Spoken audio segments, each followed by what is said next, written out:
Romanos capítulo 15. Mas nós que somos fortes, devemos suportar as fraquezas dos fracos e não agradar a nós mesmos. Portanto, cada um de nós agrade ao seu próximo no que é bom para a edificação. Porque também Cristo não agradou a si mesmo, mas como está escrito, sobre mim caíram as injúrias dos que te injuriavam. Porque tudo que dantes foi escrito, para nosso ensino foi escrito, para que, pela paciência e consolação das Escrituras, tenhamos esperança. Ora, o Deus de paciência e consolação vos conceda o mesmo sentimento uns para com os outros, segundo Cristo Jesus, para que concordes a uma boca, glorifiqueis ao Deus e Pai de nosso Senhor Jesus Cristo. Portanto, recebei-vos uns aos outros, como também Cristo nos recebeu para a glória de Deus. Digo, pois, que Jesus Cristo foi ministro da circuncisão por causa da verdade de Deus, para que confirmasse as promessas feitas aos pais, e para que os gentios glorifiquem a Deus pela sua misericórdia, como está escrito. Portanto, eu te louvarei entre os gentios e cantarei ao teu nome. E outra vez diz, alegrai-vos, gentios, com o seu povo. E outra vez, louvai ao Senhor todos os gentios, e celebrai-o todos os povos. E outra vez diz Isaías, uma raiz em Jessé haverá, e naquele que se levantar para reger os gentios esperarão. Ora, o Deus de esperança vos encha de todo o gozo e paz em crença, para que abundeis em esperança pela virtude do Espírito Santo. Eu próprio, meus irmãos, certo estou a respeito de vós, que vós mesmos estáis cheios de bondade, cheios de todo conhecimento, podendo admoestar-vos uns aos outros. Mas, irmãos, em parte vos escrevi mais ousadamente, como para vos trazer outra vez isto à memória, pela graça que por Deus me foi dada, que eu seja ministro de Jesus Cristo entre os gentios, ministrando o Evangelho de Deus, para que seja agradável a oferta dos gentios, santificada pelo Espírito Santo. De sorte que tenho glória em Jesus Cristo nas coisas que pertencem a Deus. Porque não ousaria dizer coisa alguma que Cristo por mim não tenha feito, para a obediência dos gentios, por palavra e por obras, pelo poder dos sinais e prodígios, na virtude do Espírito de Deus, de maneira que, desde Jerusalém e arredores, até ao Ilírico, tenho pregado o Evangelho de Jesus Cristo. E desta maneira me esforcei por anunciar o Evangelho, não onde Cristo houvera sido nomeado, para não edificar sobre fundamento alheio.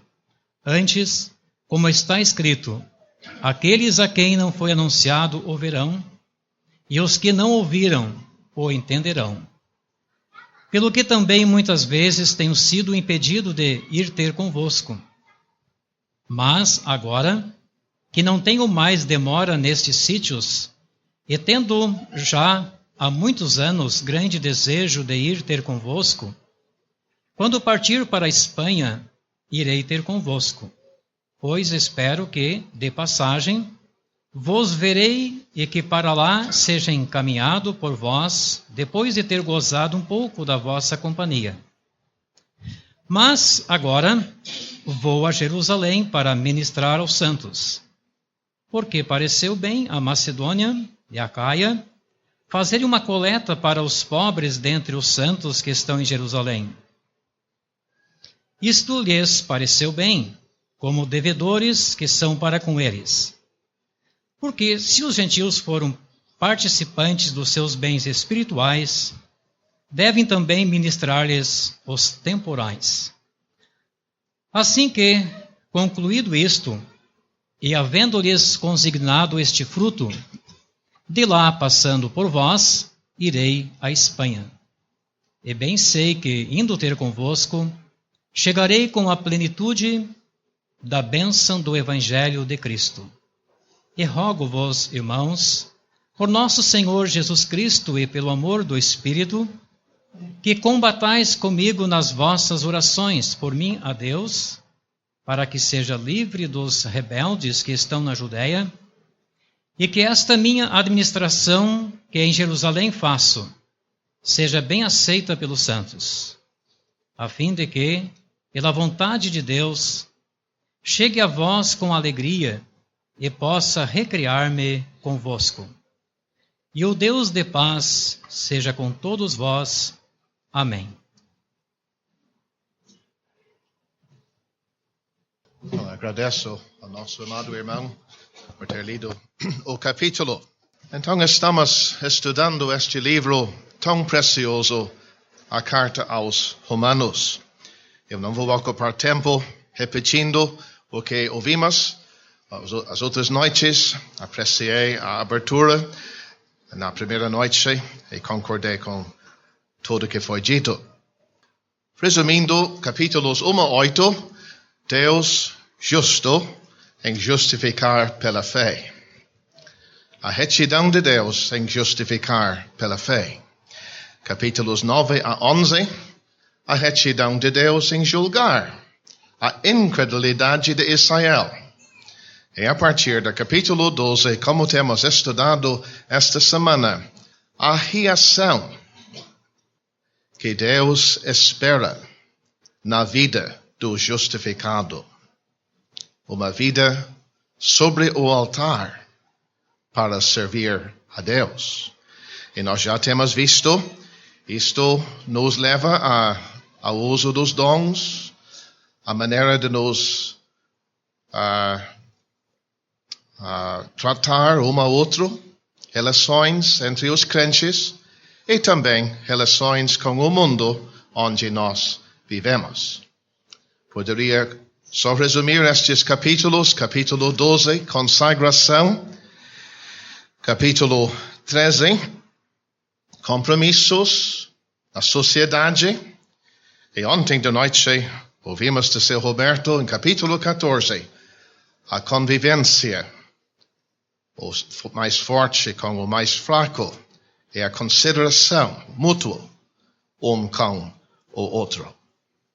Temos diante de nós o maior capítulo de todos que vamos estudar esta semana, e por causa disto eu não quero ocupar muito tempo na abertura. Vamos tentar chegar até versículo 33. O capítulo diante de nós se divide em duas partes, de uma maneira bem simples. Versículos 1 a versículo 13 é a continuação do mesmo assunto do capítulo 14, porém, tem algo a mais. Nós vamos descobrir que nestes versículos não é só a consideração mútua que temos em capítulo 14, mas aqui nós vamos aprender a necessidade de buscar o bem do outro. A edificação é o alvo do outro. Realmente, vamos descobrir que os primeiros versículos é quase um eco daquilo que estudamos ontem em Filipenses, capítulo 2. O exemplo de Cristo e outros naquele capítulo que buscou o bem dos outros. Mas, versículos 7 a 13, dentro deste primeiro setor, Paulo repete a necessidade de receber. Não é recebimento para a comunhão da igreja aqui. Não. É a maneira de acolher, receber como irmãos, um ao outro. E ele repete isto, mostrando Deus mandou o Salvador aos judeus como servo. Palavra traduzido ministro da circuncisão. por causa da verdade de Deus. Quer dizer, Deus recebeu os judeus através desta obra de Cristo. Mas, a partir do versículo 9, nós podemos ver citações do Velho Testamento que provam o fato que Deus não só recebeu os judeus, mas também recebeu os gentios. Então, nós devemos receber um ao outro à luz disso. Então, versículos 1 a 13, nós temos o crente buscando o bem um do outro. A partir do versículo 14, nós entramos no último setor da carta, que vai até o fim do capítulo 16, que vamos estudar amanhã à noite. Onde, até se você quer olhar para a sua Bíblia, em versículo 1 nós tínhamos a palavra nós, Paulo com outros. Mas note bem a primeira palavra do versículo 14, eu. Paulo agora está falando sobre ele mesmo. Ele quer mostrar o coração dele. Ele quer manifestar o porquê desta carta. Nós vamos ter isto em versículos 14 e 15. O porquê de ter escrito todos estes capítulos. Porque ele reconhece lá em Roma, há crentes que nós lemos cheios de toda bondade, cheios de todo conhecimento, podendo administrar vós uns aos outros. Ele reconheceu isto. São crentes que têm capacidade e já sabem a verdade de Deus. Mas, em versículo 15, ele diz, mas irmãos, à luz disso, em parte vos escrevi mais ousadamente. Eu gostei do comentário de um irmão muito espiritual. Ele disse, dá para ver humildade e autoridade misturado nestas palavras. Exatamente o que está aqui. Um pai, um servo de Deus, um apóstolo aos gentios. Mas ele não está agindo de uma maneira fria. Ele quer o bem dos crentes. Ele quer deixar, até para o nosso bem também, instrução para o nosso progresso espiritual. A partir dali, ele vai falar sobre a sua própria obra. Ele usa um termo que devemos notar em versículo 16. Ele diz, eu estou ministrando o Evangelho. Mas esta palavra ministrar aqui é bem interessante. Não é a mesma palavra ministro de Cristo, versículo 8, aquela palavra é diácono. Salvador sendo ministro assim. Mas esta palavra usada em versículo 16 é bem interessante. Faz-nos lembrar da obra de um sacerdote. Servindo com o fim que Deus receba uma porção. E Paulo está pensando sobre a sua pregação do Evangelho. Não só para ver almas salvas, mas muito mais. Que ele diz, o resultado do meu trabalho, do meu ministério no Evangelho, seja agradável, uma oferta dos gentios, santificado pelo Espírito Santo. Deus vai receber um louvor, algo igual a um sacrifício do passado, uma oferta. Algo para subir em cheiro suave a Deus. É a ideia. Que servo de Deus. Ele não viu o Evangelho obrigação. Muito mais. Uma maneira de servir a Deus para que Deus receba uma porção na salvação dos gentios. Vamos abordar isto mais tarde. Mas ele fala não só sobre o evangelho que ele prega é o motivo deste serviço. Ele fala sobre onde ele prega. Ele diz, Deus tem operado por mim. Ele tinha glória nisso, vendo a obediência dos gentios, pelo poder, a operação do Espírito Santo. Ele diz, eu tenho pregado desde Jerusalém até este lugar chamado Ilírico. Se você quiser conferir no mapa, e lá naquele mar Adriático. Ele não chegou até Roma ainda, mas é bem pertinho. E outro lado do mar. Ele está dizendo, eu preguei até lá. Mas eu não estou contente. Eu quero ir além. Ele diz, eu tenho me esforçado a fazer uma obra de verdadeiro pioneiro. Pregar o evangelho onde o nome de Cristo não tem sido mencionado. Meus irmãos, isto é muito precioso. Um homem com olhos, e ele viu aquele mundo romano como um lugar que precisava do evangelho. E ele queria ir além. Ele queria ver avanço. Mesmo sofrendo, irmãos. Temos que entender isto. Não era com carros e confortos que nós temos. Um homem se sacrificando para fazer isto. Mas não era problema entrar em lugares novos e até sofrer para fazer isto. Ele diz, eu quero servir a Deus fielmente assim. Mas, a partir do versículo, deixe-me ver o versículo, versículo 22, ele fala sobre a questão, porque até ali, ele, o apóstolo aos gentios, ele não tem ido para a cidade de Roma ainda. Ele mostra que era a vontade dele. Mas ele tinha trabalho para fazer.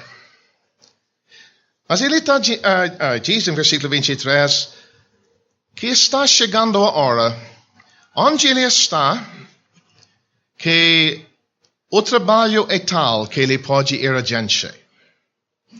E ele está com plano não para ir para Roma só. Mas nós temos um detalhe aqui neste capítulo, e os irmãos vão me ajudar depois. O desejo dele não era só ir para Roma. Era para ir para a Espanha. Por que Espanha? Se lembra no mapa da Europa, daquele mar onde o mundo romano estava?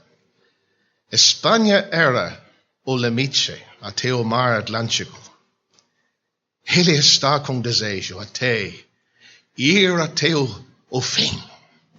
Até a extensão maior para levar o evangelho. Ele diz no caminho, é o meu desejo, meu plano, passar por Roma. Passar um tempo, dá para ver a alegria que ele esperava ter com os crentes. Meus irmãos, é algo muito precioso estar com vocês. Muitos de nós temos trabalhado em lugares longe de crentes. Às vezes não é fácil. É tão bom ter comunhão com crentes. Mas Paulo não queria se tornar o pastor em Roma. Ele ia passar por lá, ter um tempo junto e ir adiante. Nós bem sabemos, este plano não saiu como ele tem em mente aqui. Ele diz em versículo 25, agora, eu tenho que ir para Jerusalém. Eu tenho que levar uma oferta dos gentios para os judeus. Nós bem sabemos do livro dos Atos o que aconteceu. Lá ele foi preso. Ele não ficou em liberdade. Irmãos, isto é solene. Tem uma lição solene para nós esta noite. Às vezes o caminho de Deus não é o meu desejo, o que eu quero. Mas Deus tinha o seu propósito. Se não tivesse acontecido como aconteceu, nós não teríamos o livro de Filipenses para estudar esta tarde. Deus tinha outro plano. O seu Lindsay nos disse algo esta semana que acredito é certo. Nós temos pelo menos 3 anos que nós não sabemos nada dos movimentos do apóstolo. Desde que ele foi solto daquela casa alugada em Roma, até que ele foi preso, há anos aí em que nós não sabemos os movimentos dele. Quem sabe? Ele conseguiu ir para a Espanha. A gente não sabe. Mas podemos ver o desejo dele aqui no nosso capítulo. Quero notar uma coisa que eu achei muito interessante. Neste capítulo há uma certa ênfase dada à palavra de Deus. Nós temos, por exemplo, este versículo tão precioso, em versículo 4, porque tudo o que dantes foi escrito por nosso ensino, foi escrito para que pela paciência e consolação das Escrituras tenhamos esperança. Meus irmãos, que dom precioso e ter este livro. Que recurso nós temos. Várias vezes no livro, acho que 6 ou 7 vezes, ele cita o Velho Testamento. Ele cita a palavra de Deus para comprovar certos pontos. Nós vamos estudar isto daqui a pouco. Então, eu só estou deixando a palavra de Deus se destaca aqui. 2, para mim é muito interessante notar que 3 vezes no capítulo nós temos orações do apóstolo. Note comigo. Versículo 5. Ora, a Deus de paciência e consolação vos conceda o mesmo sentimento uns para com os outros, segundo Cristo Jesus, para que concordes a uma boca, glorifiqueis ao Deus e Pai de nosso Senhor Jesus Cristo. Note bem a frase, o título que ele dá ao nosso Deus. Deus de paciência e consolação. Segunda oração, em versículo 13. Ora, a Deus de esperança vos enche de todo gozo e paz em crença, para que abundeis em esperança pela virtude do Espírito Santo. Segunda oração, outro título de Deus. Deus de esperança. Os versículos finais, a partir do versículo 30, ele pede as orações dos crentes. Ele pede que ele seja livre daqueles com quem ele ia se encontrar nesta viagem para Jerusalém. Mas note bem versículo 33. É o Deus de paz, seja com todas vós. Amém. Interessante. Títulos diferentes do nosso Deus, que encaixa com cada setor. Deus de consolação, de paciência e consolação. Deus de esperança. Deus de paz. E nós vamos ter mais uma referência ao Deus de paz amanhã de noite. Então eu não vou dizer mais nada. Espero que Deus possa nos ajudar. Nós temos 33 versículos. Então, por favor, irmãos, nós vamos ocupar, quem sabe, 20 minutos por aí no primeiro setor, porque eu quero ir para a segunda parte do capítulo e aproveitar até versículo 33. O seu Roberto nos ajudou ontem de noite, porque ele já abordou o versículo 1.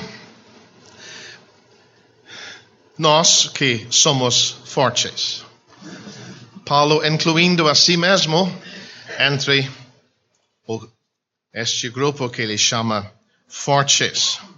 Devemos suportar as fraquezas dos fracos. E não agradar a nós mesmos. O agrado é o assunto, o bem do outro. Portanto, cada de nós agrade ao seu próximo no que é bom para edificação. E depois nós vamos ter em versículo 3 o exemplo de Cristo em fazer isto. Esta citação do Salmo 69. Mas eu não quero ir rápido demais. Então, nós que somos fortes, temos que voltar para o assunto do capítulo anterior. Ele não está se gloriando na sua força espiritual, nada disso. Ele só está dizendo que quanto aos assuntos de comida e dias, ele sente toda a liberdade. Então, ele fica entre os fortes. Mas, Sr. James, ele vai aproveitar estas questões secundárias, como nós ouvimos ontem de noite, para levantar o assunto primário, o bem do outro. Buscar o bem, buscar a edificação. E notamos isso já na palavra que ele usa. Ele não diz nós devemos aguentar, devemos tolerar. Ele diz suportar. Deveríamos dar todo o apoio ao nosso irmão. Exato. Exatamente. Aqui no primeiro versículo nós vemos o princípio de abnegação, como nós lemos em Filipenses 2. Exato.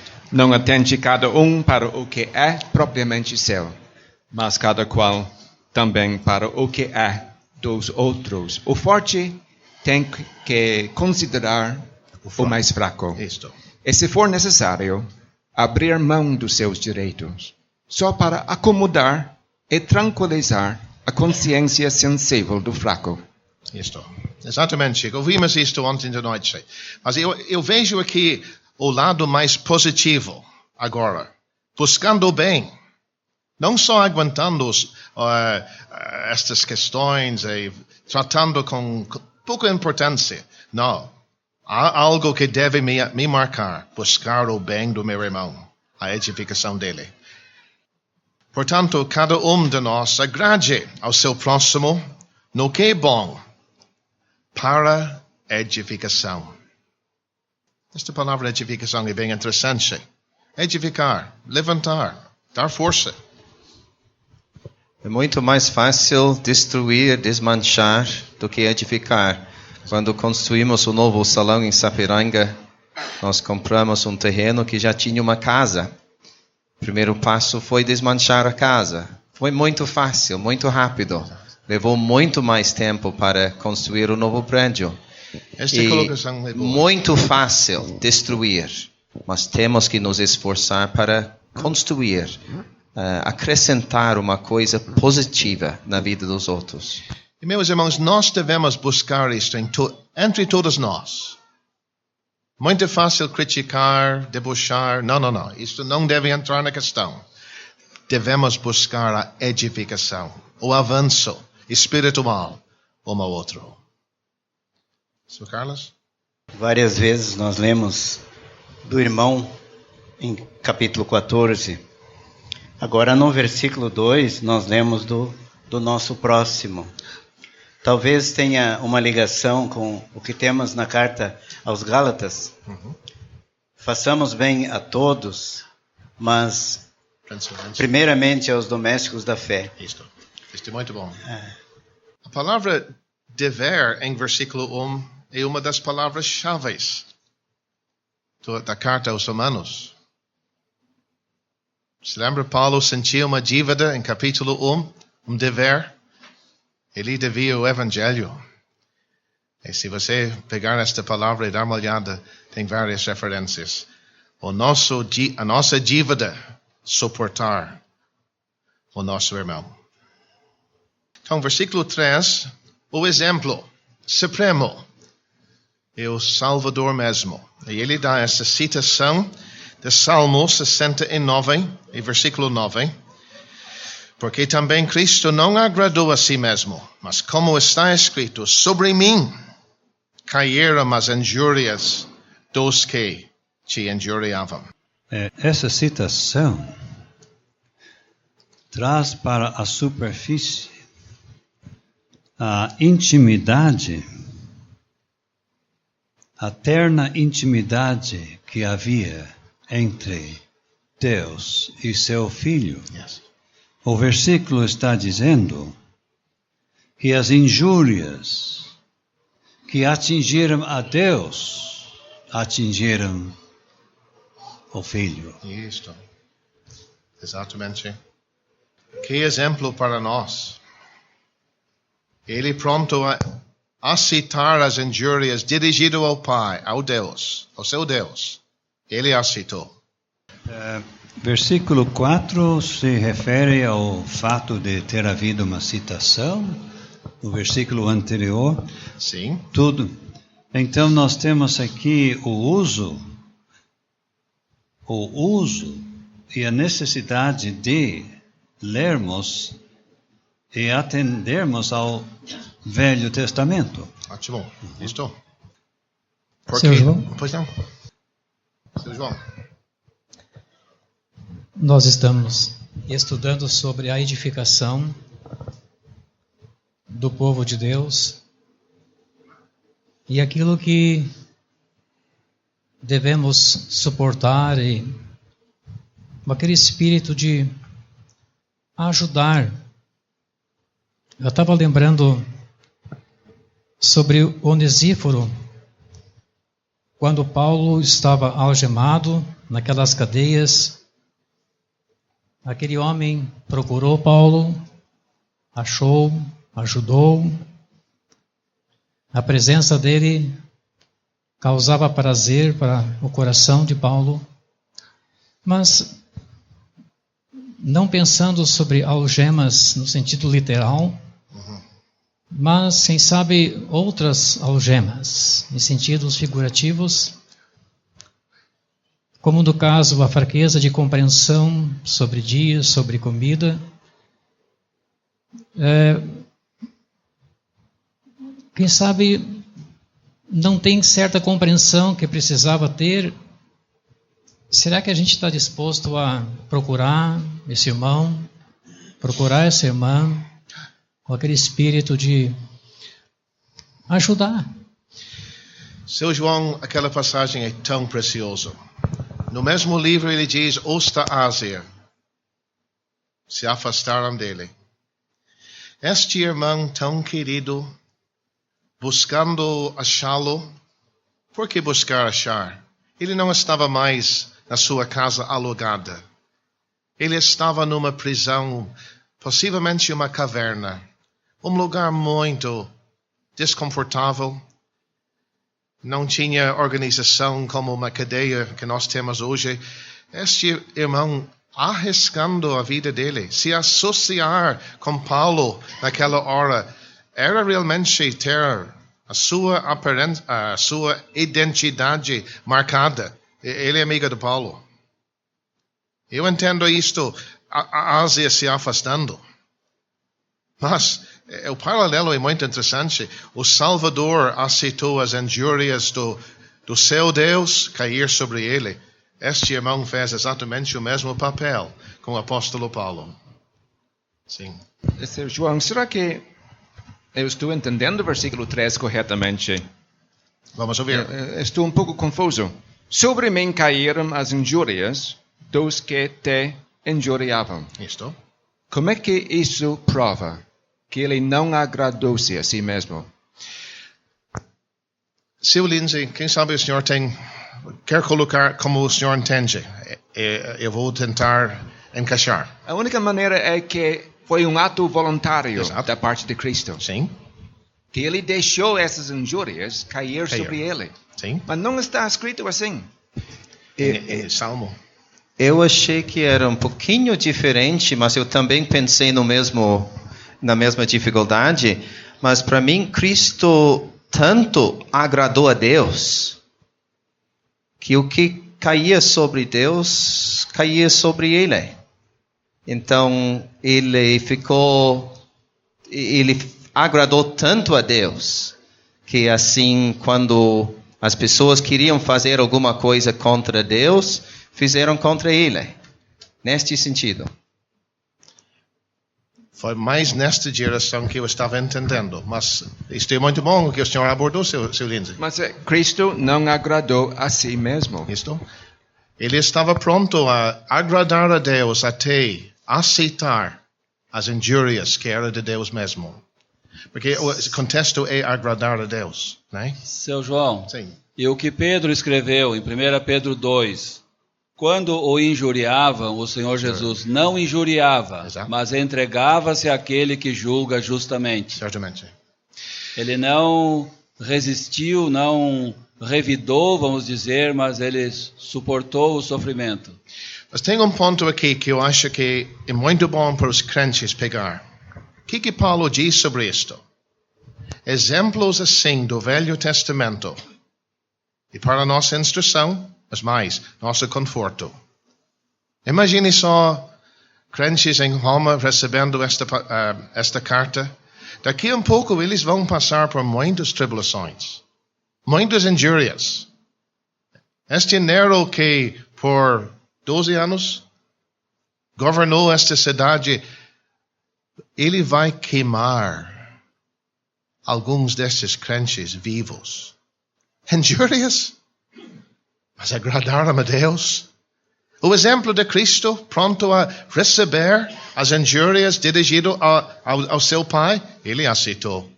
Olha esses crentes, o que eles estão fazendo. Mas não só a citação, mas tudo que foi escrito antes é para o nosso ensino. Para que pela paciência e consolação das Escrituras tenhamos esperança. Que recurso! Na hora do aperto, na hora da prova, um versículo adequado, indicado pelo Espírito Santo para a nossa mente, nos sustenta naquela hora, nos dá esperança. Seu James? Eu acho que, para mim, este versículo é um versículo que precisa ser bem destacado. Isto. Temos a tendência, e por motivos muito bons, temos a tendência de estudar em estudos como estes o Novo Testamento. Mas nunca queremos dar a impressão que o Velho Testamento não tem grande importância, porque tem, e aqui temos exatamente o motivo. Por que temos todas aquelas histórias do Velho Testamento? Só para nos informar? Só para mostrar alguma coisa da história do mundo? Não. Mas nós passamos por dificuldades. E nós temos a tendência de pensar, mas coitado de mim, só eu. De repente nos lembramos de alguma história do passado. Ah, isso me consola. Outro já passou por situações difíceis. E sabe mais? Depois de um bom tempo, ele viu a mão de Deus ajudando e abençoando. Então isso não somente vai me consolar, mas eu vou aprender paciência através disso, vendo aquelas histórias. Então não podemos destacar demais a importância de ler o Velho Testamento para poder aplicar nas nossas vidas, nas variadas circunstâncias da vida. Muito precioso, seu James. Isto mesmo. Mas queríamos ouvir mais vozes. Eu sei que depois de algumas noites cansativas de estudos, não é fácil, mas estou aberto para ser ajudado. Tudo o que foi escrito, não só um livro livro dos Salmos, por exemplo, todos nós gostamos de ler. Quem sabe alguns capítulos do livro de Gênesis, Êxodo. E o livro de Joel. O livro de Obadias. Abacuque. Faz parte do Velho Testamento. Não, capítulo 1, versículo 7. O Senhor é bom. Uma fortaleza no dia da angústia. E eles sabem quem confia nele. Que versículo de consolação. Em Naum. Então vamos ler todo o Velho Testamento. Não só a parte que nós gostamos. Eu não quero ir além do versículo 4. Por enquanto, se mais alguém quer comentar, porque como ouvimos, é um versículo muito precioso. aqui se destaca tudo escrito, seu João, para ensino nosso. Isto. 1 Coríntios 10, lemos de coisas escritas para nosso aviso. Então, qual a diferença? Aqui o seu James já destacou as escrituras para consolar e ensinar o crente a ter paciência e também para aviso de perigos, de pecado e coisas graves que estão sempre nos cercando. Chega a ser muito perto um do outro, aviso e ensino. Porque é através do aviso que às vezes Deus nos ensina, né? Eu não vejo muita distância entre as duas coisas. Mas se a Bíblia vai nos dar esta consolação e paciência, mas o Deus da Bíblia, versículo 5, o Deus da paciência e consolação. Mas, como eu disse, este versículo realmente é uma oração. Ora, ó Deus de paciência e consolação, vos concedo o mesmo sentimento, mesmo termo de Filipenses 2, vos concedo o mesmo sentimento uns para com os outros, segundo Cristo Jesus. Foi mencionado que é importante o estudo do Velho Testamento. E realmente sentimos a falta em estudos bíblicos como este, que são estudos onde tem mais irmãos do que na igreja local. Sim. Na igreja local, muitas vezes, se torna difícil estudar certas passagens.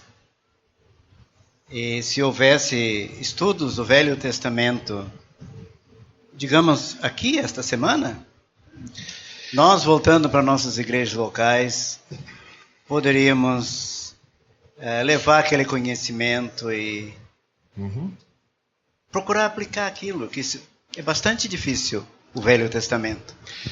Seu Carlos, infelizmente, nós estamos quase limitados a não entrar em passagens que vai perder o nível de entendimento dos crentes. Isto limita.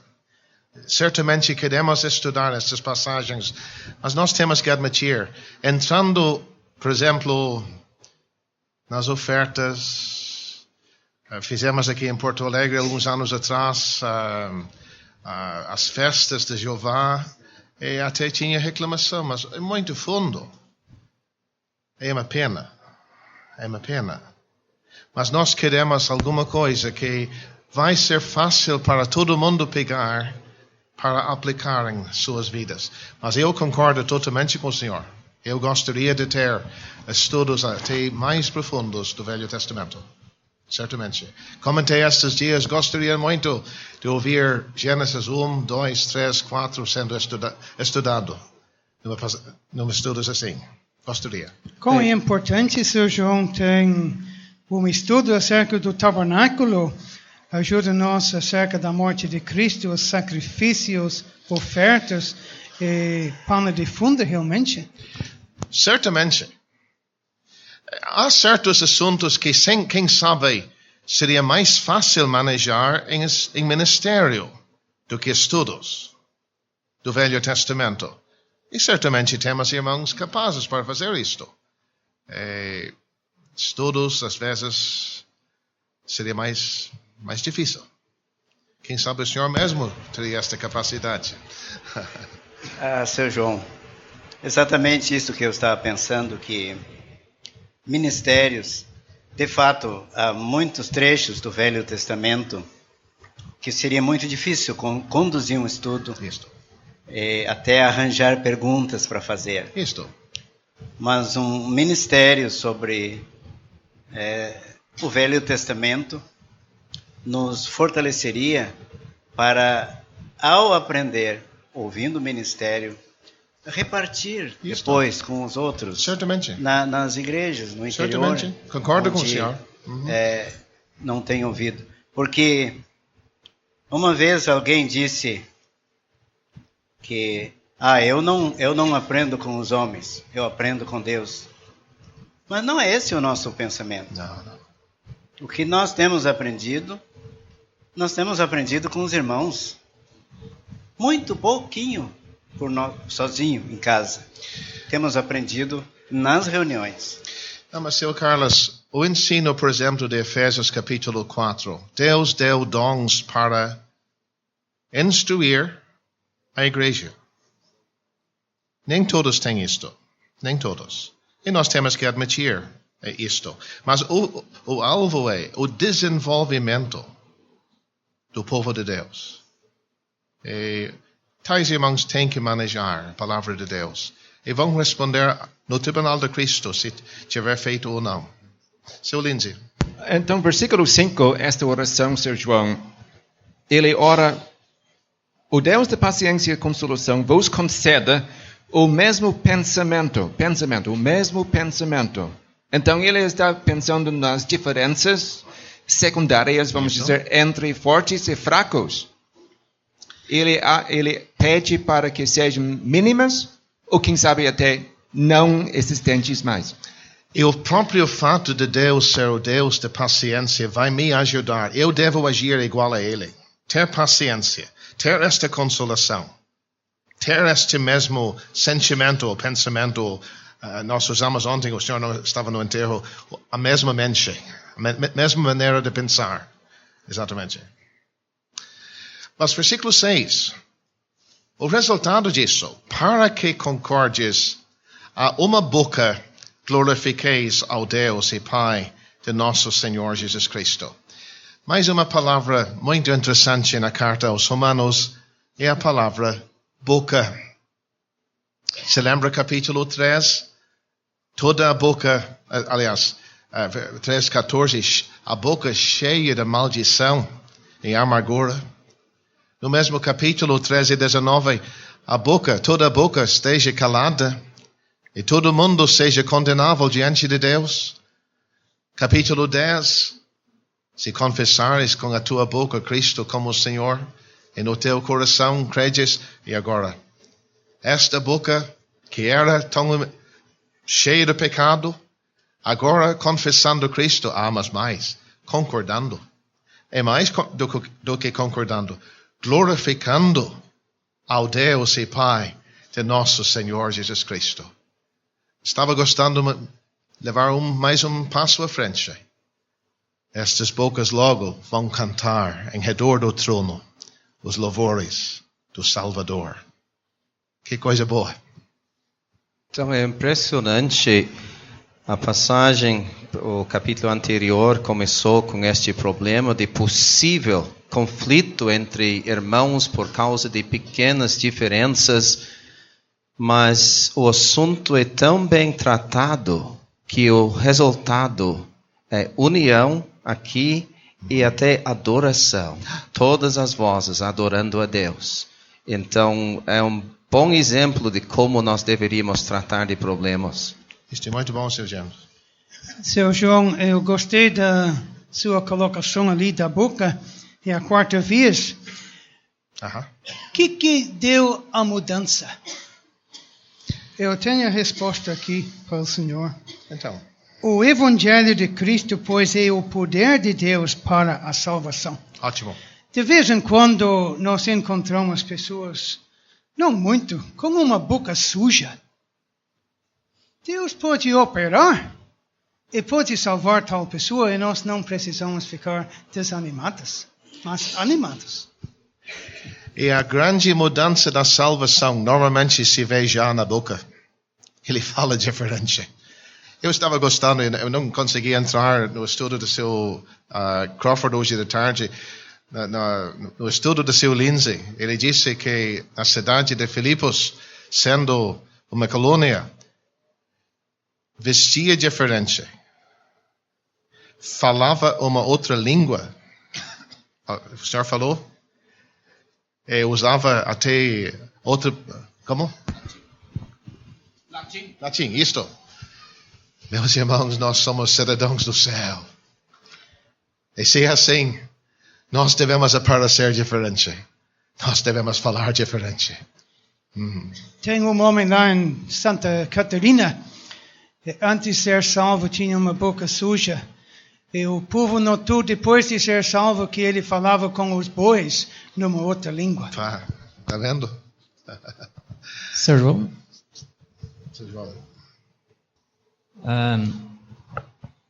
Para que concordes a uma boca. 1 Coríntios, para que digais todos uma mesma coisa, o mesmo sentido, mesmo parecer, mas na vida prática, o trabalho em comunidade, há diferenças de pensar, há diferenças de personalidade, de pareceres, né? O que o senhor tem para nos ajudar Sim, quanto a João, isso? acho que isto nem está aqui. Não está aqui. Tá. Nós estamos com vozes unidas, a mesma boca, glorificando a Deus. Eu me lembro de ouvir um missionário na África. Ele trabalhava numa localidade onde havia um atrito muito grande entre duas tribos. E Deus salvou pessoas das duas tribos. E havia uma igreja local, onde pessoas que antes eram os maiores inimigos, até havia às vezes guerras entre estas tribos.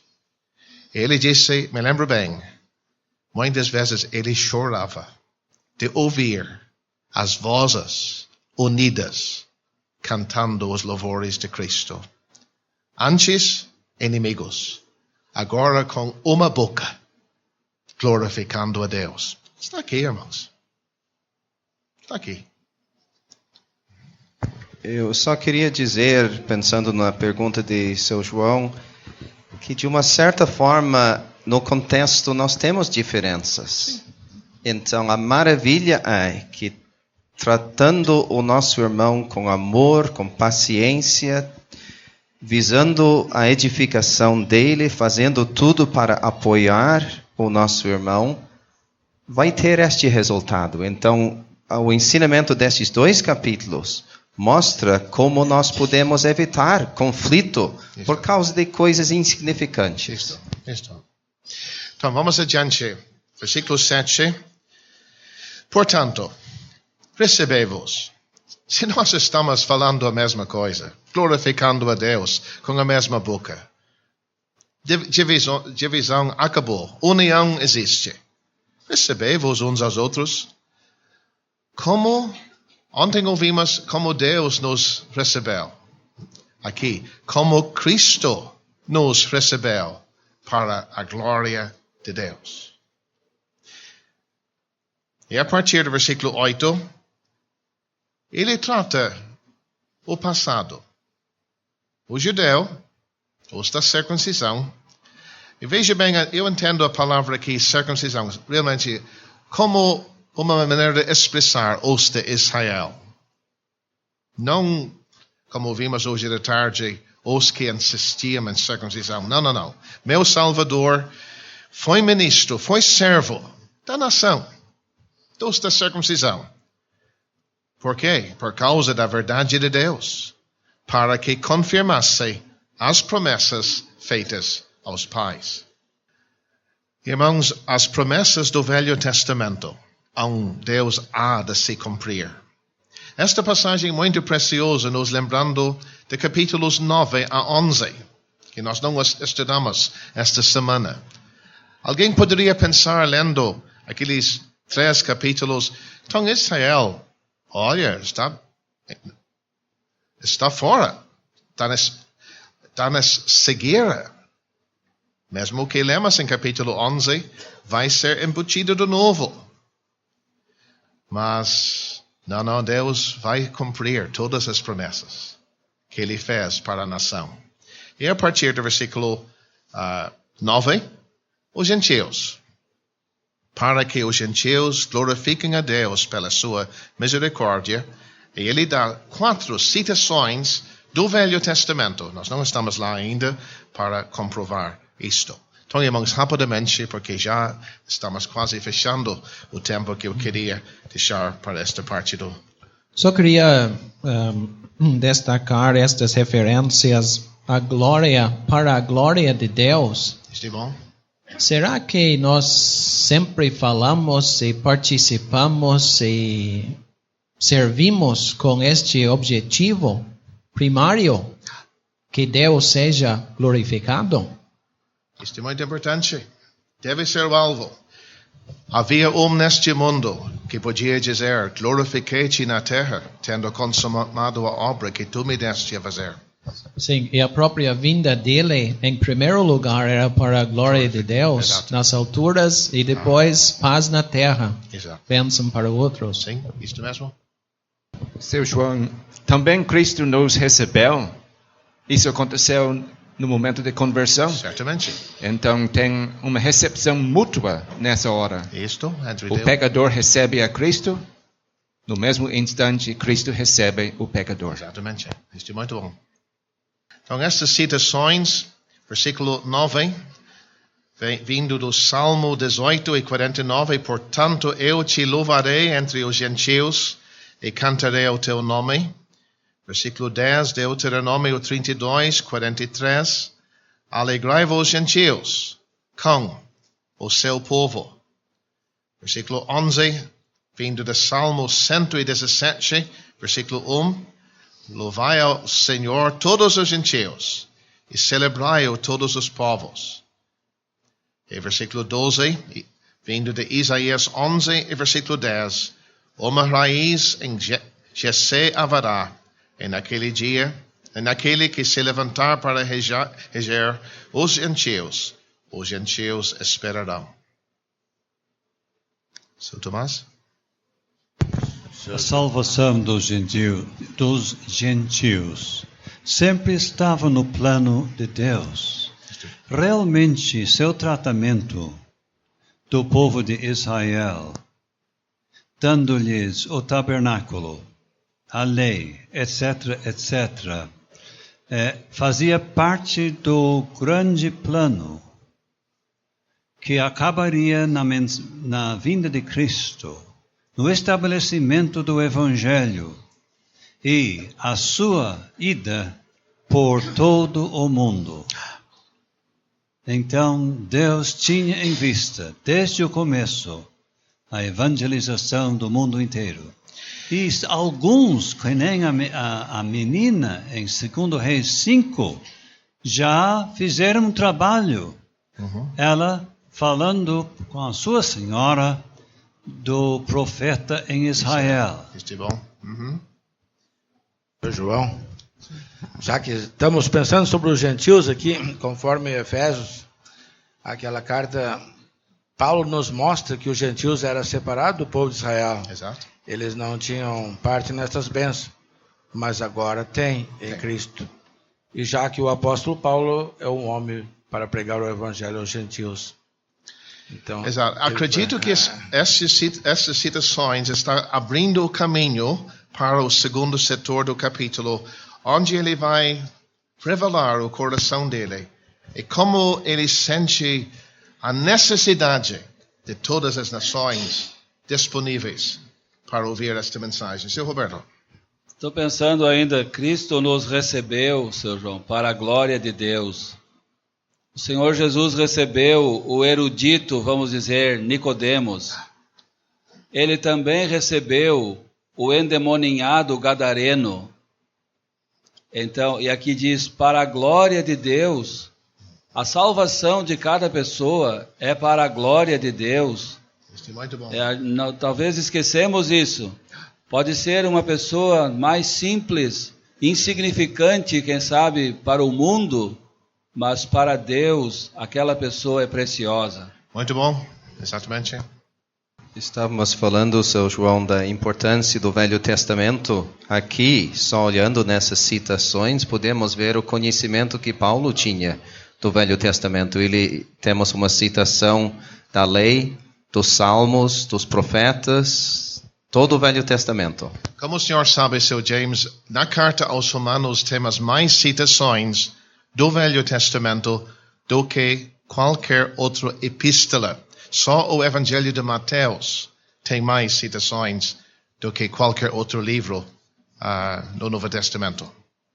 que para mim é muito interessante. Paulo está mostrando que esta mensagem do Evangelho, Deus está agindo de uma maneira mais justa, mas Ele está ainda agindo de acordo com aquilo que Ele falou no passado. Não é uma novidade, é algo totalmente de acordo divino. Pensando na epístola aos Filipenses, não tem citação ali na epístola de Filipenses. Pode haver uma alusão para um versículo em Jó, mas por que não tem citação do Antigo Testamento em Filipenses? Porque não tinha quase nenhum judeu. Não tinha sinagoga lá em Filipos. Então não adiantava em nada citar o Antigo Testamento para pessoas que eram pagãos. Pagãs. Sim, Sr. Carlos. O senhor já mencionou aqui a palavra ministro, versículo 8. Isto? Impressionante de pensar o Senhor Jesus Cristo vindo como um servo com um serviço a fazer, no sentido de diácono, né? Não é a mesma palavra que o Senhor tinha ontem em Filipenses 2. Lá era escravo. Escravo, é. Aqui é diácono. Ouvimos uma pergunta estas noites, que era um diácono? Meu Salvador também serviu como diácono. Ele serviu com um fim, para o bem deste povo de Israel. Sim. Então, versículo 13, porque temos que ir adiante. Ora, o Deus de esperança. Estes gentios, na citação do versículo 12, iam esperar. É o mesmo caráter de Deus. O Deus de esperança vos enche de todo gozo e paz em crença. Se lembra ontem de noite ouvimos? O reino de Deus não é comida. E uma das coisas é gozo e paz. Amor, gozo e paz. Então, estes crentes podem se encher de todo gozo e paz em crença, para que abundeis em esperança. E eu devia ter mencionado isto na abertura. As referências para o Espírito Santo é muito interessante neste capítulo. Esta é a primeira aqui. Pela virtude do Espírito Santo. Ele vai falar sobre o Evangelho. Não é para se surpreender que ele vai falar muito da obra do Espírito Santo quando ele vai descrever a obra do Evangelho. Mas, irmãos, temos que ir adiante. Eu queria entrar no segundo setor a partir do versículo 14. Eu próprio, meus irmãos, certo estou a respeito de vós, que vós mesmos estáis cheios. Ele já tem usado a palavra vos enche de gozo. Mas eles estão cheios de bondade. Aquilo que é bom. Cheios de todo o conhecimento. Com capacidade, podendo administrar-vos uns aos outros. Então a pergunta poderia, acho que está na mente, que Paulo está realmente tratando. Se é assim, por que ele está escrevendo para esses crentes? Ele dá a resposta, versículo 15. Mas, irmãos, em parte vos escrevi mais ousadamente, como para vos trazer outra vez isto à memória, pela graça que, por Deus, me foi dada. Entendiam bem muita coisa. Mas o fato que já entendiam não quer dizer que eles não devem ouvir de novo. É interessante como ele sabia tanta coisa sobre os romanos sem ter visitado a cidade ainda. Mas como o capítulo 16 vai nos mostrar, ele conhece vários crentes lá. Sim, sem dúvida. Mas, meus irmãos, será que alguém poderia escrever para nós e usar termos assim? Eu sei que vocês estão cheios de bondade. Aquilo que é bom. Desejando o bem um do outro. Cheios de todo conhecimento. Avanço espiritual. Podendo administrar-vos uns aos outros. Tinha irmãos lá com capacidade a ministrar e manejar a palavra de Deus e ensinar o povo de Deus. Tinha lá, em Roma. Seu Tomás? Pode ser versículo 16? Pode ser? Sim, isto é bom. É que havia um certo silêncio. Eu creio que este versículo conduz a obra de Deus, a obra do Evangelho, a um nível elevadíssimo. Exato. Ninguém pode subestimar o que é uma alma salva do inferno, ou salvo das garras do pecado. Mas o conceito deste versículo é como se o apóstolo disse: olha, meu Deus, várias pessoas se salvaram, as apresentam como oferta para ti, havendo delas uma fragrância exclusivamente para ti. É um conceito elevadíssimo. Será que não era exatamente o mesmo assunto que estudamos ontem? O sacrifício dos filipenses, a oferta. E Paulo viu a parte dele como a libação. Ele seria só a pequena parte e o maior sacrifício os crentes de Filipos. Mas quase a mesma ideia daqui. Os dois pensamentos não estão muito distantes. Eu entendi que era o próprio serviço prestado pelos filipenses para Deus. Mas não há muita distância. É só que eu não sei de muitas outras passagens que nos conduzem a essa altura. Cada pessoa salva, apresentado a Deus com uma fragrância, e intimamente ligado com este conceito é que cada pessoa salva deve oferecer a sua vida, na prática, a Deus, Romanos 12. Isto, ótimo. Mas eu me lembro de ouvir um ministério sobre este versículo, e o irmão abordou exatamente o que o seu Tomás acabou de dizer. Só ele nos mostrou que a palavra ministrando, já na hora de pregar, ele pregou como sacerdote. Eu achei isto muito, muito sublime. Ele mesmo disse, esse irmão muito querido, que tinha muita experiência, ele disse, às vezes, na plataforma, eu sinto que eu estou pregando quase com a mesma linguagem que eu usaria na ceia, domingo de manhã. Deus está recebendo louvor em apresentar a Cristo, a morte dele, os sofrimentos de Cristo. Você nunca viu o rosto do pregador brilhar, falando sobre Cristo? Está aqui. Sim, eu só ia dizer, eu acho que temos o privilégio, às vezes, de ouvir isso dos nossos amados irmãos, falando de Cristo de tal forma que parece que estamos na ceia do Senhor, realmente. E vamos incentivar isto. E claro, quando o Espírito Santo está ajudando, nem sempre sai assim. Mas Paulo podia ver a pregação do Evangelho. Não era só para o bem do pecador, mas que Deus estava recebendo alguma coisa da pregação dele. Isto é muito sublime para nós entender. É só uma curiosidade e para aprendizado. Essa questão que eles a demonstravam uns aos outros, tinham acesso às escrituras do Velho Testamento? À luz do capítulo 12, podemos ver que era a obra do profeta ainda. Teria o Velho Testamento, sim, mas o Novo não. Possivelmente o Evangelho de Marcos, e 1 e 2 Tessalonicenses, e possivelmente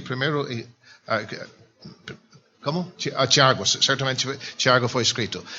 Mas a questão, se estes documentos já estavam em circulação, eu não teria certeza. E sobre o assunto do conhecimento que tinham do Velho Testamento, eles tinham como judeus o privilégio de frequentar as sinagogas, Certamente. onde havia uma leitura pública da palavra de Deus, Sim. do Velho Testamento. Então, creio que a maioria não teria o privilégio que nós temos de ler em casa, mas Bíblia. tinham o costume de ouvir frequentemente a leitura pública da palavra.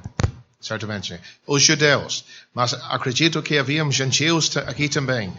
E através da obra da profecia, eram cheios de conhecimento. Aham. Assim como na pregação do Evangelho. Exatamente. Isto. Vale a pena observar, diz aqui, para que seja agradável a oferta dos gentios. Era para esperar, quase, uma oferta da parte dos judeus, já que tinham o privilégio de conhecer as Escrituras. Mas uma oferta dos gentios, isso traz mais glória ainda para Deus. É ver uma pessoa salva dentre os gentios, e essa pessoa sendo oferecida pelo pregador, vamos dizer, como sacrifício. Isto é muito bom. Isso é lindíssimo. É, isto mesmo. Estava um pouco difícil de se entender aqui a palavra oferta, em versículo 16. Como os irmãos estão explicando, está ficando claro. Isto. Não é uma coleta que nem vai ter depois, no fim do capítulo. Não. É Paulo oferecendo a Deus cada pessoa salva. Ele viu uma vida transformada, uma alma salva, como parte, como se fosse uma oferta sendo oferecida a Deus. Isto é muito precioso. Yeah. Como se o Lindsay tem destacado, a oferta dos gentios santificada pelo Espírito Santo. A obra santificadora do Espírito Santo. Várias vezes temos isto no Novo Testamento. E pode ser que isto comece a acontecer antes da salvação de alguém, a atuação do Espírito Santo. Mas certamente, Paulo tem mais do que isto aqui em mente. É a obra atual na vida de cada um. Destaca, seu João, que esta pessoa que se salvou, que está como sendo oferecida, não é aquilo que ela era, santificado pelo Espírito Santo. Aí sim que é uma oferta que vale. E este poder deve manter aquela pessoa valiosa para Deus ao longo da caminhada. Mas, meus irmãos, eu acredito que nós vimos isto até 2015. Ver um homem que antes tinha a vida suja, ouvimos deste homem com a boca suja, e ver uma vida transformada. E só ouvir aquele homem se levantar domingo de manhã e apreciar o Salvador. Só a graça de Deus. Seu João, o senhor falou um pouco antes sobre a pregação do Evangelho, muito semelhante com o que se fala na ceia do Senhor. Seria bem importante que irmãos que vão tomar parte na pregação do Evangelho sejam irmãos que costumam tomar parte na ceia do Senhor, apresentando seu louvor para o Pai sobre o Filho, antes de apresentar o Filho para os pecadores, né?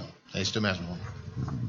Seu João, tem uma referência interessante na profecia de Isaías, capítulo 66, onde nós lemos: anunciarão a minha glória entre as nações, e trarão todos os vossos irmãos dentre todas as nações por presente ao Senhor. Como quando os filhos de Israel trazem as suas ofertas em vasos limpos à casa do Senhor. Quase a mesma ideia, né? É muito interessante. Muito obrigado, Sr. James, essa referência. Então, vamos adiante. O tempo está correndo. de sorte que tenho glória em Jesus Cristo nas coisas que pertencem a Deus, porque não ousara dizer coisa alguma que por mim, que Cristo por mim, não tenho feito, para a obediência dos gentios, por palavra, por obras, pelo poder dos sinais e prodígios, no poder do Espírito de Deus, de maneira que desde Jerusalém e alredores até ao Ilírico tenho pregado o Evangelho de Jesus Cristo. Irmãos, eu vejo aqui a consciência de Paulo tranquila, que ele tinha certeza, ele tinha feito a vontade de Deus nos seus movimentos, na sua pregação. E que alegria olhar para trás e saber o que nós temos aqui, o que Cristo por mim não tenho feito. Não era só Paulo operando. Não. Ele era apenas o vaso. Cristo estava operando através dele. Obediência dos gentios. Irmãos, o Evangelho produz vidas obedientes. Isto é importante. Ele podia gloriar, mas eu tenho sinais e prodígio, posso fazer muita coisa, eu sou apóstolo. Não. Essas coisas só faziam uma parte. Era almas salvas que realmente dava alegria para ele. Alguém quer me ajudar? Por que ele menciona este lugar Ilírico? Será que a ideia, ele já chegou até o mar Adriático? Próximo país seria Itália, Roma. Mas ele não está contente nem pensar só para Itália. Como vamos ver mais adiante, ele quer ir até a Espanha. Ele quer ir até o confim do poder humano, do reino humano. E parece que ele escreveu essa carta fazendo a terceira viagem missionária, mais ou menos no ano 58. Isto? Quem sabe ele estava em Corinto quando ele escreveu essa carta aos romanos. Dá para imaginar que ele tinha alcançado esse lugar. Pode ser uma região, pode ser uma das extremidades, ao oeste. Nós chamaríamos este lugar Croácia hoje. Croácia. Macedônia, Croácia. Mas ele não está contente só até lá. Ele tem convicção que ele tem feito o que ele devia até este momento. Mas como vamos ver mais adiante, ele quer ir adiante. Versículo 20. E desta maneira me esforcei por anunciar o Evangelho, não onde Cristo houvera sido nomeado, para não edificar sobre fundamento alheio. Ele reconhece, há outros pregando. Mas Deus me mandou, tenho uma mensagem, e eu quero ir para lugares novos, para trabalhar. Então, eu não estou procurando nenhuma saída ou desculpa. Eu entendo que Paulo entendia o trabalho que Deus me deu, principalmente se direciona a novas terras entre os gentios. Lembramos-nos dos discípulos que o Senhor os enviou para ceifar onde não tinham semeado. Então, cada servo tem que ver isto com seu Senhor. Concordo, seu Tomás, mas será que não tem também, por exemplo, João capítulo 4. Levantai os vossos olhos e vede a safra branca pronto. Será que não tem o perigo de nós fixar os olhos em algum lugar, eu em Santa Maria. Quem sabe algumas cidadezinhas em redor. Claro, a experiência é para ver algo feito para Deus, temos que fazer isto. Fixar a nossa atenção num lugar e trabalhar ali. Leva anos. Mas muitas vezes eu fico perturbado. Tem uma placa em Santa Maria, Uruguaiana, 340 quilômetros.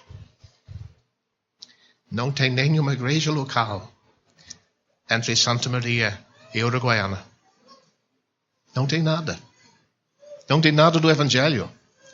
A metade do nosso estado sem nada. Levantai os nossos olhos.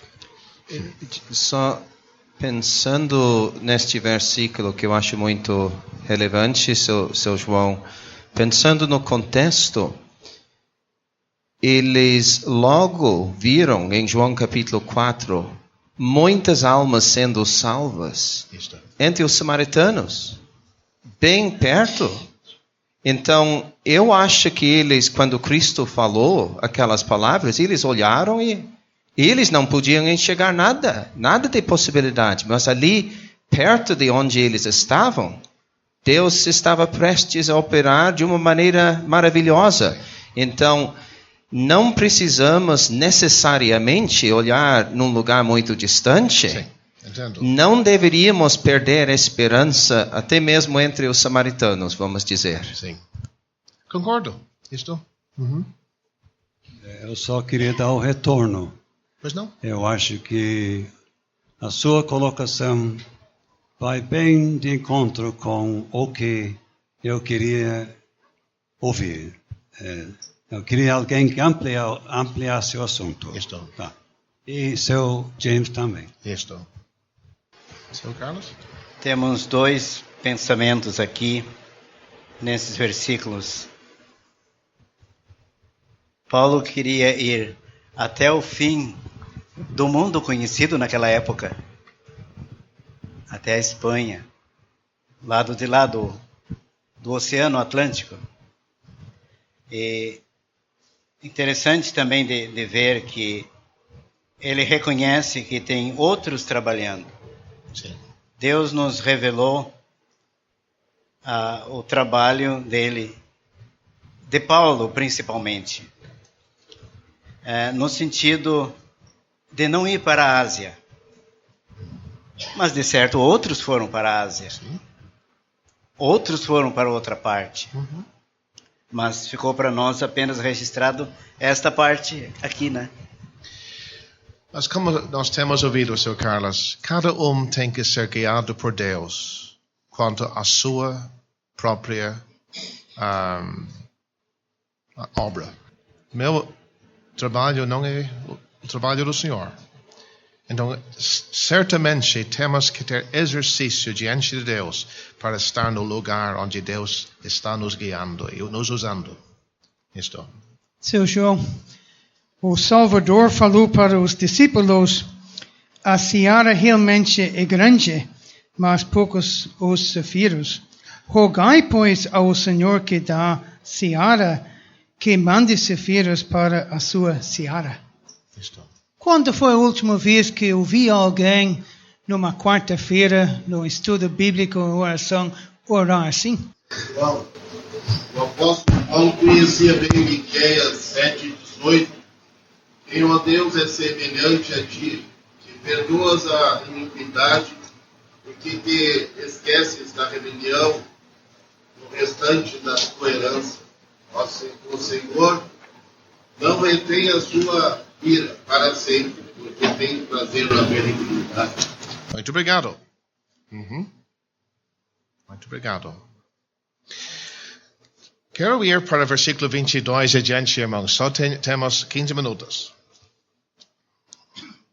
Agora ele vai escrever aos crentes quanto ao fato que ele não tem ido até aqui para a cidade de Roma.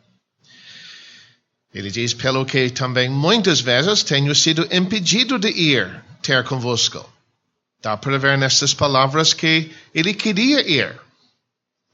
Mas ele estava sensível para a direção divina.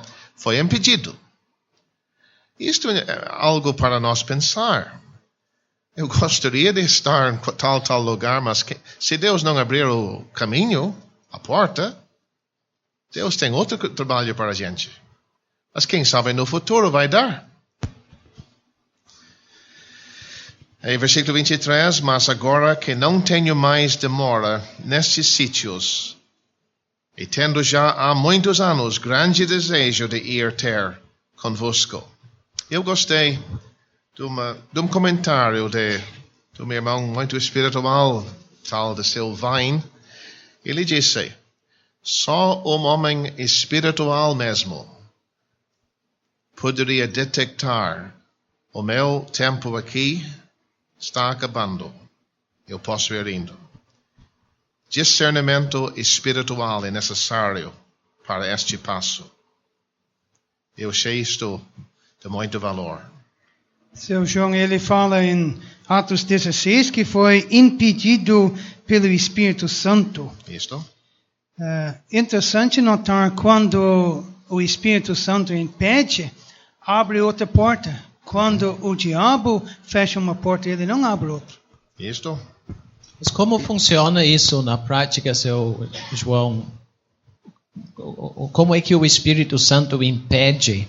Ele revela por meio da palavra de Deus ou circunstâncias ou como funciona? Está falando sobre esta passagem aqui, o Atos capítulo 16. Lá, o Espírito Santo, acredito, revelou. Não é a vontade de Deus. Sim, mas como é que ele revelou? Quem sabe por revelação. Porque direta. A revelação direta para ir para Macedônia, nós vemos claramente naquela passagem. Aqui, eu acho que pode ser diferente. Ele estava impedido porque não tinha tempo. Ele estava tão ocupado em tantos lugares. Então foi as circunstâncias que impediu. Exatamente.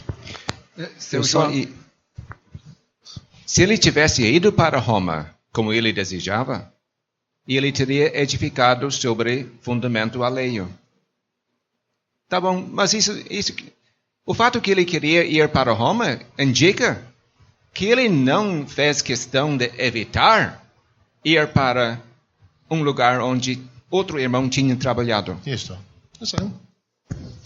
Eu acho interessante notar que por bastante tempo ele tinha este grande desejo de ir, mas um desejo em si não é a direção divina. Isto é muito importante, seu James, para sublinhar. Temos muitas vezes desejo a fazer alguma coisa, pensamento para fazer. E oramos que Deus nos mostre se é a vontade dele.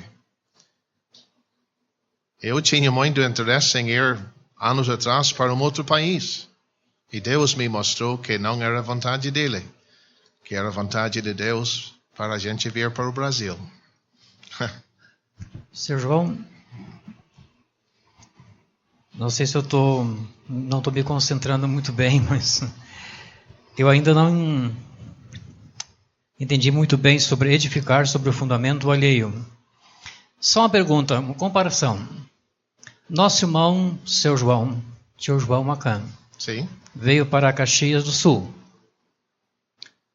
Ele começou um trabalho lá, não sei por quanto tempo, mas o irmão, de repente, tendo desejo de ir para lá, não seria problema. Não seria problema. Sim, é isso que eu quero Sendo guiado por Deus, tomara que venha o dia que Caxias do Sul vai ser visitado de novo.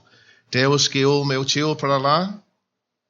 Deus não abriu a porta para o evangelho realmente naquela cidade, mas através de alguém naquela cidade, Deus o guiou para Osório.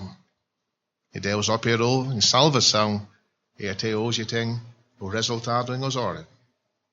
E com todos nós, irmãos, Deus pode nos guiar nestas maneiras. E se outro irmão um dia ser guiado por Deus para Santa Maria, está muito bem-vindo. Sendo guiado por Deus. Então, Paulo só está dizendo que ele, pessoalmente, tinha essa convicção que o normal no serviço dele seria trabalhar em campos novos. Exato. Mas, mesmo assim, ele não descartou a possibilidade de visitar a Roma, Exato. como já pensamos. Exato, exatamente. Então, versículo 24. E quando partir para a Espanha, irei ter convosco, pois espero que da passagem vos verei, e que para lá seja encaminhado por vós. E os irmãos podem me ajudar. O que quer dizer aquilo? Ao meu ver, isto inclui até financeiramente ajuda para fazer esta viagem. Está possivelmente incluído, encaminhado por vós, depois de ter gozado um pouco de vossa companhia. Ele queria a companhia dos crentes. E muito bom. Será possível que o apóstolo daria indiretos de necessidades?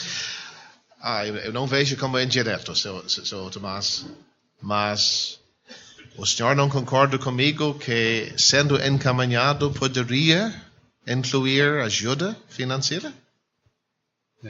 Eu sei que o senhor não tem isto por indiretos, mas talvez possamos dizer que vai ser aquele costume que nós conhecemos entre o povo de Deus.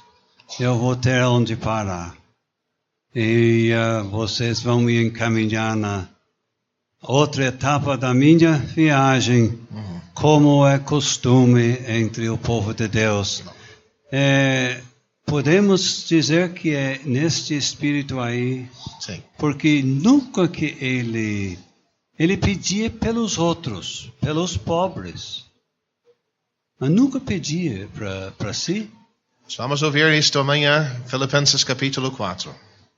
Nenhuma sugestão de necessidade ou de indireto para receber. Os outros irmãos concordam com a maneira de eu apresentar o assunto, e seu João comigo, vai ser assim como acontece entre nós, o povo de Deus? Sim, temos que entender assim, porque sendo um homem espiritual, Paulo nunca teria indicado alguma necessidade, alguma coisa, porque, como vamos ver amanhã, ele tinha o prazer de ver o Senhor suprir as necessidades dele. Ele teria perdido muito, dando alguma sugestão ou falando sobre uma certa necessidade na vida dele. Então, pessoalmente, eu vejo mais a comunhão espiritual. Ele tem falado nestes versículos do trabalho dele longe do povo de Deus, em lugares novos.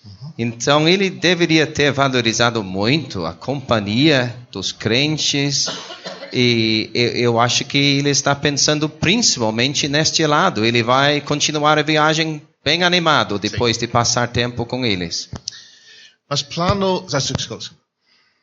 Estes tempos eu passei um fim de semana em Santa Maria. Saí de casa sem me preocupar com café, almoço, janta e coisa e tal. Não pedi nada. E não faltou nada. Sim, muito obrigado. Eu ia dizer, planos até do apóstolo Paulo podem ficar na mente dele. Não quer dizer que vai acontecer como ele estava planejando. Como nós vamos ver aqui. A necessidade de levar esta oferta, versículo 25. Agora vou a Jerusalém. Ele tem o plano dele, versículo 24, para ir para a Espanha, mas Jerusalém primeiro. Porque para seu bem, a Macedônia e a Caia fazerem uma coleta aos pobres dentre os santos que estão em Jerusalém. Isto lhes para seu bem, como devedores, esta palavra de novo, que são para com eles, porque os seus gentios foram participantes dos bens espirituais, devem também ministrar-lhes os temporais. Então, este é o plano dele, assim que, concluído isto, e havendo-lhes consignado este fruto, vamos ouvir isto de novo amanhã, fruto para a vossa conta, de lá passando para vós, irei à Espanha. Parece um plano perfeito. Mas, meus irmãos, não foi a vontade de Deus. Não aconteceu assim. Paulo foi preso em Roma, em Jerusalém, passou por anos, pelo menos 2 anos, em Cesareia, Atos 24. Foi levado para Roma, sim, preso. Deus tinha o seu propósito em tudo isto. Seu João, só para confirmar o que os irmãos estavam falando, de ele pedir alguma coisa. Atos 20, nós lemos de ninguém cobiçar a prata, nem o ouro, nem o vestido. Isto. É precioso ver esta oferta como fruto. Versículo 28. Esta era uma oferta especial, parece, né? Não se trata da coleta normal. Não. Em todos os primeiros dias da semana. Não. Uma necessidade, como hoje ainda pode haver, há um temporal, há um destelhamento de casas, crentes ficam em grande necessidade, outros sabendo podem e devem seguir o exemplo que temos aqui. Na Judeia havia fome, né? Nessa época. Tinha, sim. Tinha pobres necessitadas naquele lugar. Mas João, nós lemos, se não me engano, em 2 Coríntios, que as igrejas da Macedônia tinham profunda pobreza. Entendo. Então, aqui é mencionada a Macedônia. Então, numa oferta assim, não se deve olhar tanto para o valor numérico, mas sim para o valor sacrificial que está incluído ali. Fruto que vai sair no tribunal de Cristo. Vamos ver mais sobre isto amanhã. Mas, versículo 29, tem uma frase aqui que eu quero notar. Ele fala sobre o plano dele. Ele diz, e bem sei que indo ter convosco, chegarei com a plenitude da bênção do Evangelho de Cristo. Me ajude, por favor. Podemos sempre ter esta bênção? Eu queria ouvir seu João, porque eu estava me preparando para fazer essa pergunta. Mas Paulo era um homem espiritual. Tinha esta certeza. Eu tenho uma mensagem que Deus pode usar.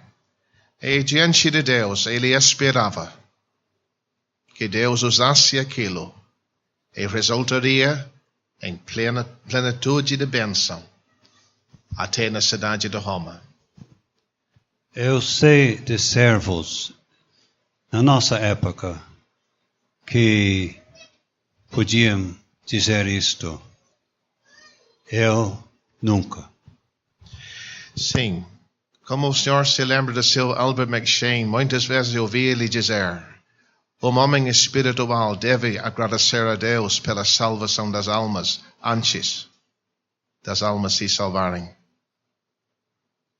Eu nunca fiz isto, mas eu ouvi ele dizer isto muitas vezes. Por que Paulo escreveu, capítulo 1:16, porque não me envergonho do Evangelho de Cristo. E ele tinha tanta confiança na mensagem que ele pregava, que ele tinha certeza que Deus ia atuar para a bênção e salvação de pecadores. Oxalá que nós tivéssemos mais disso. Irmãos, estamos terminando 2015. Que nós, se Cristo não vier, que nós gostaríamos de ver no Rio Grande do Sul em 2016? Do meu coração eu diria, a plenitude da bênção de Deus no Evangelho. Devemos orar para este fim. Pedir a Deus. E o mesmo Deus. A mesma mensagem. Nada mudou. Nada mudou. Deus ainda pode salvar. É só uma pergunta. Será que a gente fazeria, vamos dizer assim, uma retrospectiva do que a gente fez em prol do Evangelho, terminando 2015? Seria muito bom, senhor Fernando. Porque muitas vezes, talvez, se nós fizéssemos, eu pensássemos, talvez a gente ia dizer, eu não fiz nada em prol do meu Salvador. Que vergonha se não. Que vergonha se assim. Não. Mas a partir do versículo 30 até o fim, ele pede oração. Rogo-vos, irmãos, por nosso Senhor Jesus Cristo, e pelo amor do Espírito, que combateis comigo nas vossas orações por mim a Deus, para que seja livre dos rebeldes que estão na Judeia, e que esta minha administração que em Jerusalém faço seja bem aceito pelos santos, a fim de que, pela vontade de Deus, chegue a vós com alegria e possa recriar-me convosco. E o Deus de paz seja com todos vós. Amém. Posso tirar um momento para fazer o comentário que a expressão o Deus de paz ocorre 5 vezes no Novo Testamento. Muito bom. Isso é muito bom. Eu sei que vamos ter outra referência em capítulo 16. Então, mais alguém, porque temos já passado a hora. Então, meus irmãos, que Deus abençoe este capítulo a todos nós.